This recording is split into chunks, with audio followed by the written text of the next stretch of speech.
তুমি এগিয়ে আসো।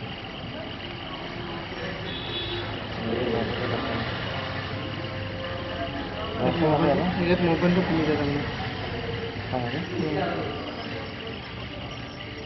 পানী যে এখন লৰা নেকি কচোন পানী নাই যে আহিব আমাৰ মোবাইল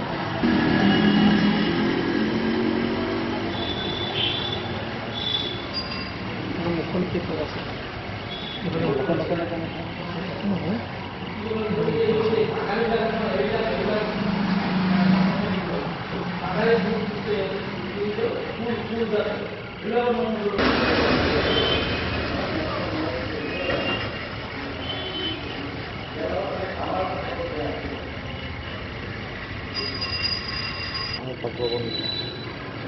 বুঝে যাব নাকি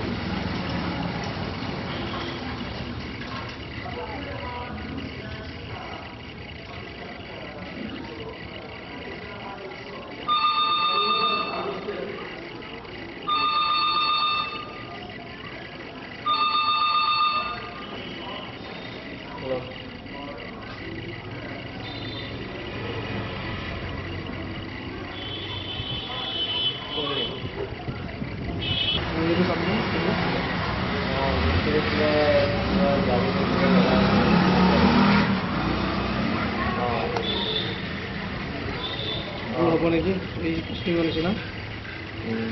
ভুল হ'ব বোলা এইটো হৈছে যে স্প্ৰিঙৰ নিচিনা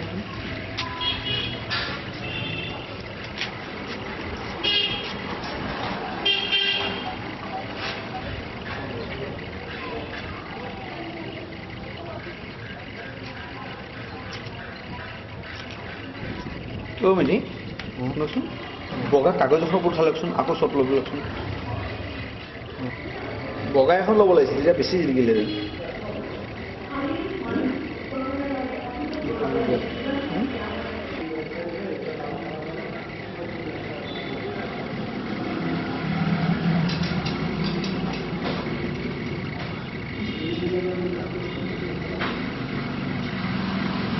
এতিয়া এইটোৰ সৈতে এটা লয় যদি ল'ব পাৰে তেতিয়া মুখখনৰ সৈতে এইটো সমান আহি যাব হা চাইডৰ পৰা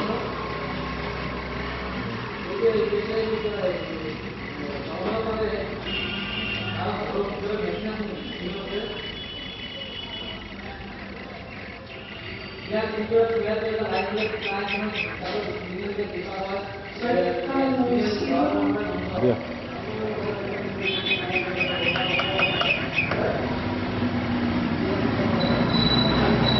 30 অক্টোবৰ দিনাখন মানে আমাৰ কলং ফুটি যিখন আছে কলং নদী তাতে জাল মাৰি থকা অৱস্থাত সেই জীৱটো উদ্ধাৰ হৈছিলে